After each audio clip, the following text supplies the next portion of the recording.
2월 첫째 주에 우리 이제 베델 예배를 처음 제가 설교를 했죠. 처음 드리고 이제 진짜 거의 이제 마지막으로 올해 마지막으로 또 이렇게 예배를 우리 베델만 드리게 되었습니다. 참 그 느낌이 좀 이상하네요.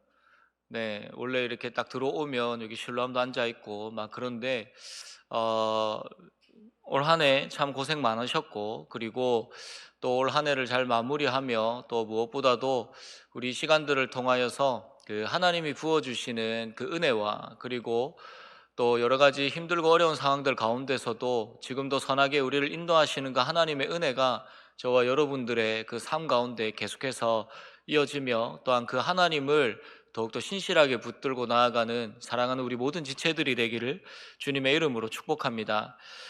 여러분, 올 한 해 우리가 생각을 해보면 참으로 힘들었습니다. 그렇죠? 작년에는 코로나가 터졌구나, 예배가 중지되어지고 하면서 언제쯤 예배가 이제 다시 시작되어질 수 있을까를 기다렸다면, 올 한 해는 계속해서 이것이 중지되었다가 안 되었다가 단계가 올라갔다가 내려갔다가, 또 그로 인하여서 우리의 삶도 또한 우리의 신앙도 여러 가지로 참 힘들고 어려운 그러한 삶을 살았었습니다. 그 가운데서도 우리 지체들 가운데서도 그렇고, 또 여러 가지 뉴스나 소식들을 들어보면 참으로 힘들고 어려운 사람들, 그리고 이 일들로 인하여서 고통받는 사람들, 또 코로나가 아니라고 하더라도 여러 가지 상황과 그리고 또 여러 가지 일들로 인하여서 또 고통을 받고 그리고 받았던 사람들의 이야기들을 많이 듣게 됩니다. 여러분, 여러분들은 이제 어떻게 생각을 하십니까? 우리에게 하나님께서 주시는 어떠한 고통의 시간들, 또한 고난의 시간들, 이러한 것들이 하나님이 우리에게 주시는 어떠한 죄로 인한 것들인지, 아니면 이것이 또 하나님의 어떠한 뜻이 있는지, 여러분들 혹시 그러한 시간들 가운데 그러한 일들을 겪으면서 때로는 그러한 것들을 보면서 여러분들은 어떠한 생각들을 하십니까? 우리 한국 교회에서 보시면, 한국 교회는 이 고난과 그리고 고통의 여러 가지 시간들을 실현에 대하여서 한국 교회의 자세는 굉장히 딱딱하고 그리고 정적입니다. 무슨 의미냐고 하면, 그리스도인에게 고난이나 고통은 죄를 지은 사람이 받는 어떠한 징계와 징벌의 의미가 더 강하다라는 생각들을 많이 하는 것 같아요. 그래서 한국 교회가 1900년도의 후반대를 한국 교회의 모습을 보면 대부분 이제 예수 믿으면 이제 복을 받는다라는 이야기들을 교회에서 많이 외쳤습니다. 그리고 이 이야기는, 이 복이 사실은 이제 이 말이 완전히 틀렸다라고 이야기는 할 수는 없죠. 왜냐하면 예수님을 믿으면 우리는 복을 받습니다.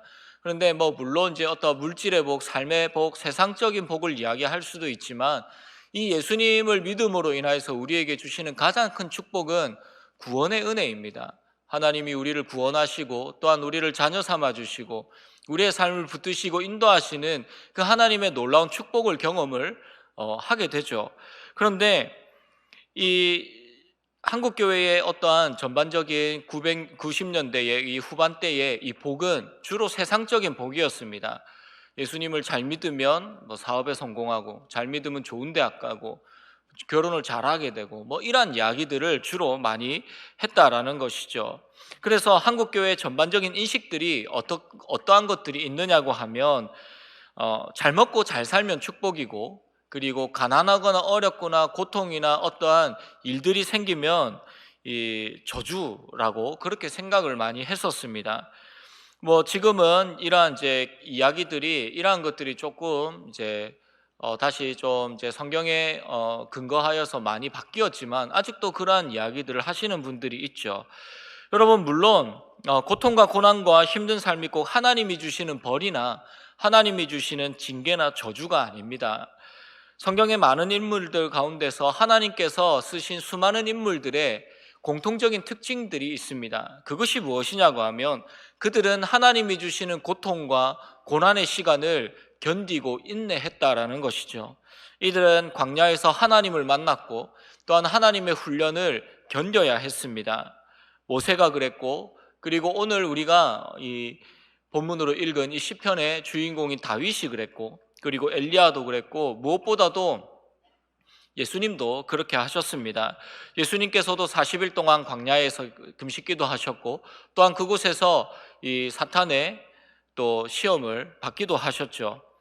여러분, 그 가운데 역사하시며 훈련하시는 그 하나님의 연단의 시간들을 통하여서 그들의 믿음이 성장하고, 또한 때로는 그들의 어떠한 이 성질이라고 하죠, 그러한 것들이 또 겸손해지기도 하고, 어떠한 상황 가운데서도 무엇보다도 하나님을 찾고 하나님을 발견하고 하나님의 뜻을 묻고 하나님의 손을 붙잡는 그러한 훈련의 시간들이 이어졌다라는 것입니다. 그런데 한국 교회에 스며든 이 유교적인 영향들로 인하여서 고통과 고난에 대한 감정 표현에 사실은 우리가 솔직하지 못합니다. 우리는 무조건 기뻐해야 한다라고 이야기를 들었고, 무조건 하나님 앞에서는 즐거워해야 된다, 어렵고 힘들어도 항상 웃어야 된다라는 이야기를 항상 들어왔습니다. 자신의 감정을 숨기는 것이 미덕이라고 그렇게 생각을 해왔었다라는 것이죠. 여러분, 물론 그렇다고 해서 고난 가운데 있다고 내가 너무 힘들어요 라고 하면서 온 동네방네 소문을 내고 다니고, 그리고 죽는 소리를 하라, 그것이 좋은 방법이다 라고 말하는 것이 아닙니다. 물론 우리는 감정의 절제도 있어야 하며 그러한 것들을 때로는 좀 숨기고 눌러야 될 상황들도 있습니다. 하지만 우리의 이러한 감정 절제가 사람들 앞에서 이야기지, 하나님 앞에서 우리의 감정을 숨기고 하나님 앞에서 우리의 이야기들을 숨길 필요가 없다고 성경은 우리에게 이야기하고 있습니다. 물론 항상 기뻐해야 하지만, 여러분 솔직히 이야기하면 고난 가운데, 아픔 가운데 어떻게 기뻐할 수 있습니까? 너무나도 힘든데, 너무나도 꼭 죽을 것만 같은 그러한 상황들 가운데서 우리가 하하호호 웃으면서 어떻게 생활할 수가 있느냐는 것이죠. 여러분, 힘들어 죽을 것 같은데 누가 저한테 와가지고 그래도 기뻐해야지요, 그래서 이 고난과 고통이 네가 죄를 많이 지었으니까 그러는 거니까 빨리 회개하세요 라는 이야기를 저한테 한다면, 저는 아마 그 사람에게 심한 말을 했을 겁니다. 여러분, 사실 이러한 말을 듣고 이러한 상황 가운데, 힘들고 어려운 상황 가운데서 이러한 이야기를 듣는데 감사가 흘러 넘치겠습니까? 여러분, 오늘 본문의 시편 이 저자인 다윗도 하나님 앞에 자신의 삶을 솔직하게 탄식하며 솔직하게 그 감정을 표현하고 드러내는 사람이었습니다.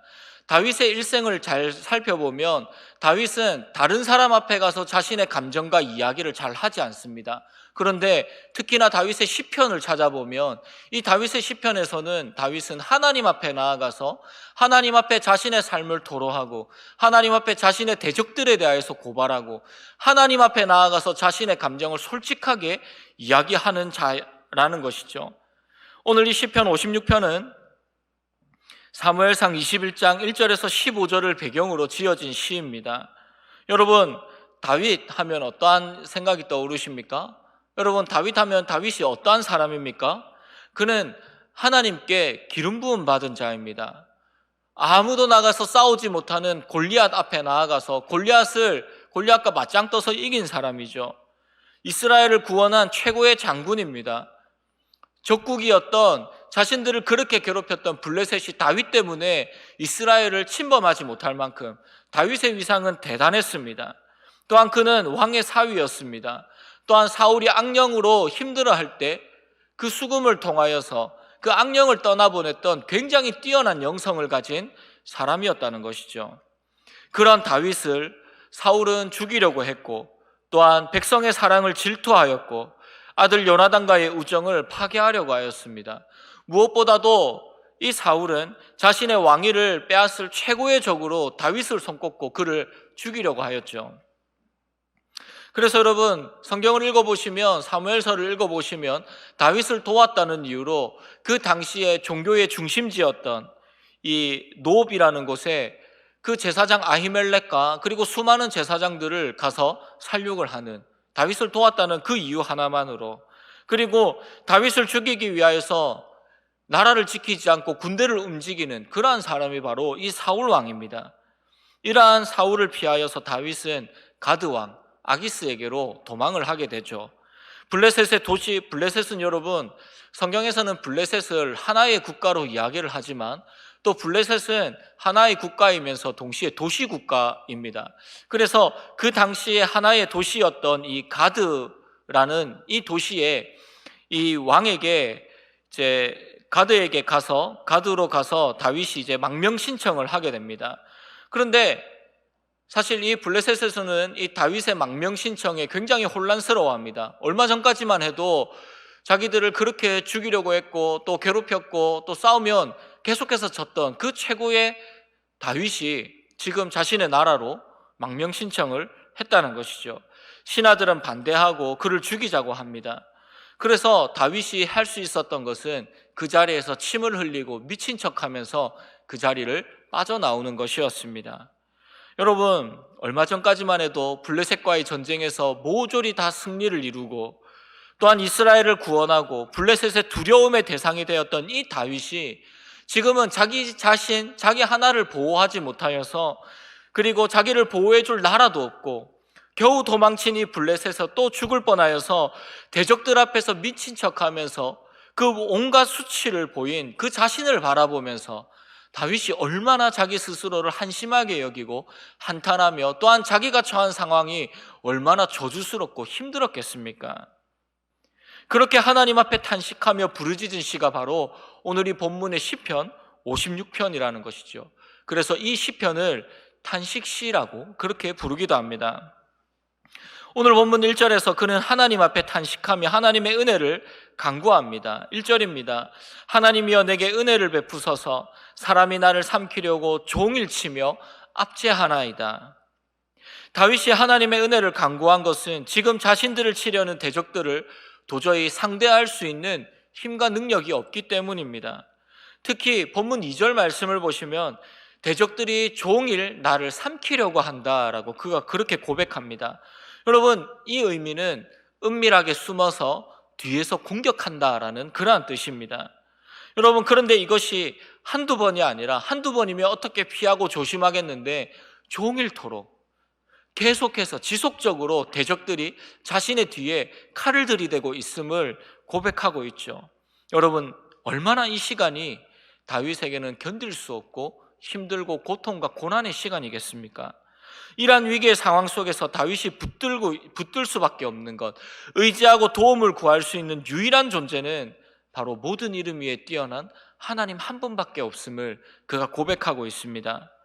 다윗은 3절 말씀에서 내가 두려워하는 날에는 내가 주를 의지하리이다 라고 그렇게 고백합니다. 나를 치려고 하는 대적들을 두려워하는 날이 있어도 나는 궁극적으로 결국 하나님만을 의지하며 하나님만을 붙들고 하나님과 함께 동행합니다 라고 그렇게 고백하고 있습니다. 하나님께서 나의 구원자 되시며 대적들의 손에서 건지실 것을 하나님이 나에게 약속하셨기 때문에 나는 지금 이 상황이 이렇고 이 상황 가운데서도 나의 목숨이 위험할지라도 나는 그럼에도 불구하고 그 약속의 말씀을 믿고 하나님을 예배하며 하나님을 찬양하며 그 두려움을 극복하고 담대함으로 그 길을 걸어가겠다, 하나님을 온전히 신뢰하겠다라고 그렇게 하나님을 찬양하고 하나님 앞에 고백하고 있습니다. 여러분들은 이 고백, 이 다윗의 이 믿음의 고백이 하나님이 주신 보호와 인도의 약속이 여러분들의 약속이며 여러분들을 향한 하나님의 약속이며 그리고 그 약속을 의지하며 살아가고 계십니까? 지금 우리에게 특히나 지금 한치 앞을 알 수 없는 이 코로나 시대에 우리의 삶의 모든 것들이 특히나 우리의 믿음과 우리의 소망이 흔들리고 있는 이 시대 가운데서 여러분 가장 필요한 것이 무엇이겠습니까? 바로 이 하나님의 약속, 우리를 신실하게 지키시고 보호하시고 내가 너를 붙들고 있다라고 하는 그 하나님의 이 신실하신 약속을 우리도 붙들고 믿음으로 의지하며 살아가는 것입니다. 그리고 이 약속의 말씀을 붙드는 것이 곧 하나님을 온전히 믿는 것, 바로 믿음이라고 할 수가 있죠. 그래서 여러분, 굳건한 믿음이 무엇이냐? 고난과 아픔과 환난 가운데서도 또한 대적들의 이런 악한 계획들 속에서도 나를 구원하실 하나님을 전적으로 믿고 의지하는 것, 그것이 바로 믿음입니다. 여러분, 이어서 다윗은 본격적으로 대적들의 악한 행동을 고발하고 있습니다. 5절과 6절입니다. 그들이 종일 내 말을 곡해하며 나를 치는 그들의 모든 생각은 사악이라. 그들이 내 생명을 엿보았던 것 같이 또 모여 숨어 내 발자취를 지켜보나이다. 여러분, 다윗의 대적들이 하는 일이 무엇입니까? 오로지 자신을 죽이려고 하고 해를 끼치려는 그 계획들 뿐이다라고 하나님 앞에 이야기하고 있습니다. 중상모략, 비방, 정죄, 조롱 이러한 것들을 자기에게 쏟아붓고 있다라고 하나님 앞에 고발합니다. 여러분, 이러한 정신적, 육체적 고통을 누구에게 말할 사람도 없이 다윗은 지금 혼자 이 모든 것들을 감당하고 있습니다. 여러분, 제가 이 말씀을 묵상하면서 또 한 가지 섬뜩했던 것이 있습니다. 우리는 이 말씀을 들으면서 우리의 대적들을 떠올리지만 여러분, 어쩌면 누군가 이러한 고통 가운데서 떠올리는 사람이 우리일 수도 있다라는 생각에 사실 섬찟하더라고요. 그래서 여러분, 우리는 누군가에게 이러한 고통과 고난을 주는 사람이 되어서는 안 됩니다. 어떠한 분이 저한테 이러한 이야기를 예전에 한 적이 있습니다. 어떠한 사고가 터져가지고 어떠한 문제가 생겨서 많은 사람들에게 이분이 2시간씩 3시간씩 전화를 받습니다. 그런데 물론 본인이 조금 잘못하기도 했지만 그런데 이 모든 원망들이 다 자기에게 쏟아지고 있는 것이죠. 그렇게 자기에게 폭언을 하고 폭설을 하고 욕을 하고 또 여러 가지 이야기들을 하는 사람들의 그 이야기들을 전화로 하루 종일 2시간씩 3시간씩 4시간씩 그거를 거의 일주일을 넘게 듣다 보니까 어느 순간 자기가 어떠한 마음이 드느냐고 하면 내가 이러다가 죽겠다라는 생각이 들었다고 해요. 여러분, 우리도 누군가를 향해 이러한 악한 마음을 품고 말과 행동을 한다면 하나님께 고발을 당하는 악한 자가 될 수 있으니 항상 우리의 말과 우리의 행동을 하나님 앞에서 주의해야 할 필요가 있습니다. 여러분, 다윗은 이러한 죽음의 공포와 또한 절망적인 상황 가운데서 생기는 이 두려움을 극복하고자 합니다.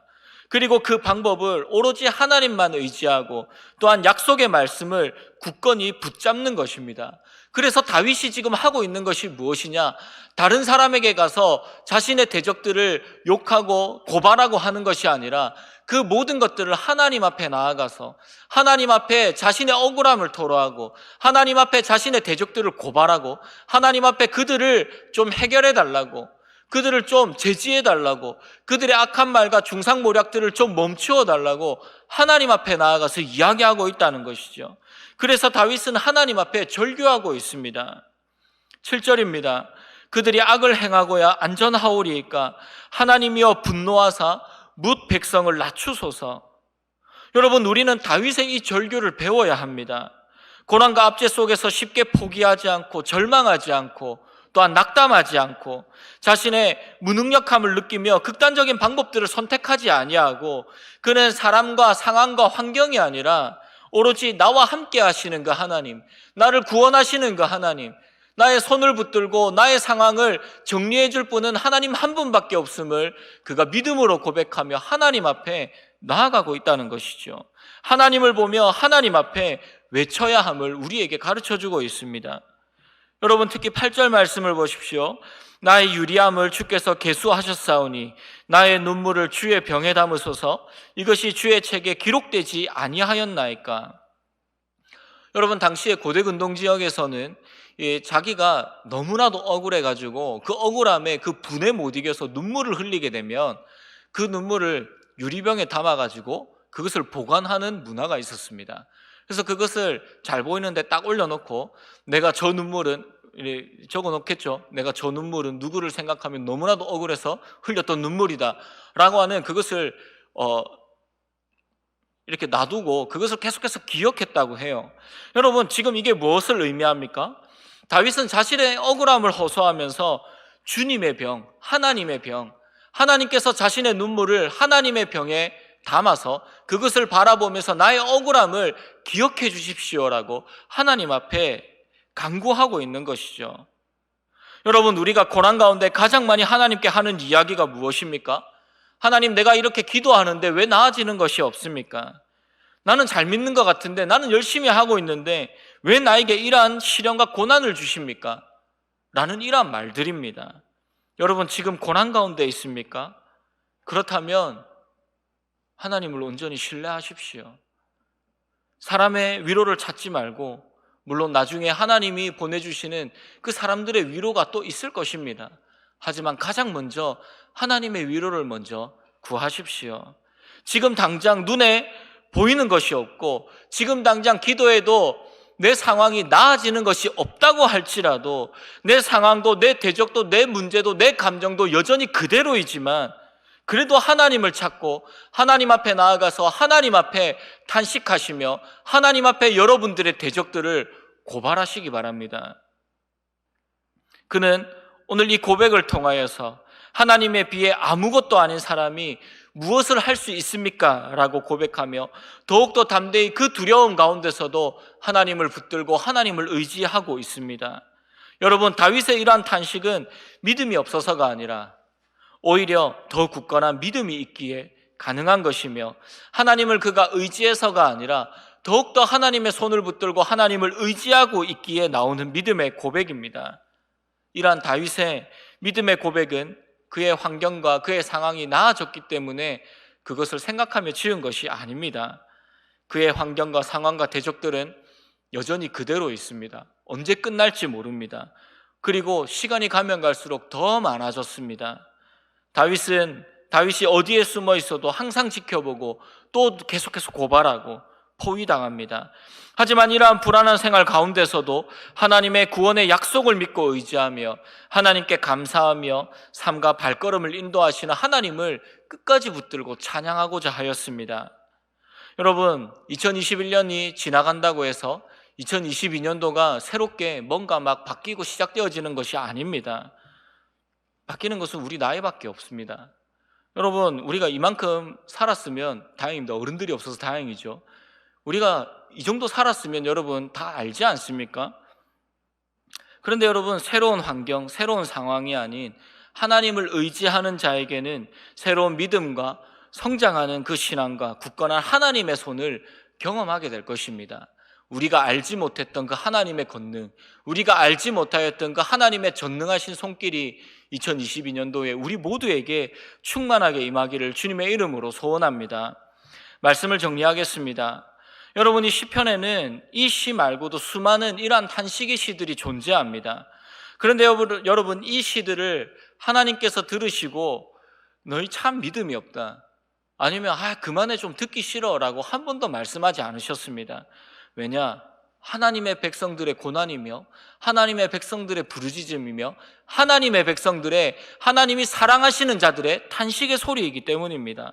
하나님은 그의 백성들이 고난 가운데 쓰러지고 낙심하고 포기하기를 원치 않으십니다. 또한 자신의 힘든 감정을 숨긴 채 기쁜 척, 즐거운 척, 아무렇지 않은 척 하는 것도, 하나님 앞에서 그렇게 살아가는 것도 원치 않으십니다. 하나님은 그의 자녀들이 온전히 하나님께 나와서 그들의 무거운 짐과 고통과 때로는 대적들과 눈물을 쏟아내기를 원하고 계십니다. 이것은 하나님만을 더욱더 의지하며 붙잡기를 원하는 진정한 믿음의 모습임을 기억하시기 바랍니다. 하나님은 다윗을 왕으로 세우시기 위하여, 무엇보다도 하나님을 전적으로 믿고 신뢰하는 자로 세우시기 위하여 그를 광야에서 훈련시키시며 또한 위로하시며 그의 길을 선하게 인도하여 주셨습니다. 다윗은 자신의 대적을 심판하실 하나님의 공의를 의지하며 하나님의 은혜를 간구하고 또한 하나님께 위로받고 하나님을 예배하며 두려움을 극복하며 담대하게 그 길을 계속해서 걸어나갈 수 있었던 것입니다. 그러므로 하나님과 함께하는 그 고난의 끝은 사망이 아닌 새로운 은혜와 새로운 회복의 시작임을 기억하시기 바랍니다. 우리 오늘 본문 10절 말씀을 우리가 믿음으로 함께 고백하도록 하겠습니다. 고백하겠습니다. 내가 하나님을 의지하여 그의 말씀을 찬송하며 여호와를 의지하여 그의 말씀을 찬송하리이다. 아멘. 우리 본문 13절 말씀도 함께 고백하도록 하겠습니다. 주께서 내 생명을 사망에서 건지셨음이라. 주께서 나로 하나님 앞 생명의 빛에 다니게 하시려고 실족하지 아니하게 하지 아니하셨나이까. 아멘. 다윗의 이 고백이 오늘날 여러 가지 힘든 상황들, 또한 대적들로 인하여서 힘든 여러분들의 상황과 환경에 때로는 둘러싸여서 갈 곳이 없고 바라볼 곳이 없는 그 모든 상황 가운데 있는 저와 여러분들의 그 삶 가운데 진정한 위로와 삶의 고백이 되어지기를 소원합니다. 힘들고 어려울 때 온전히 우리가 하나님을 찾고 믿음의 확신을 가질 때에 부어주시는 그 하나님의 은혜를 더욱더 깊이 경험하며 지금 이 시간이 그 이후에 부어주시는 하나님의 더 크고 놀라우신 은혜와 회복의 시간이 되어지기를, 또한 축복과 하나님의 주권적인 역사를 경험하는 여러분들의 그 놀라운 시간들이 되어지기를 주님의 이름으로 축복합니다.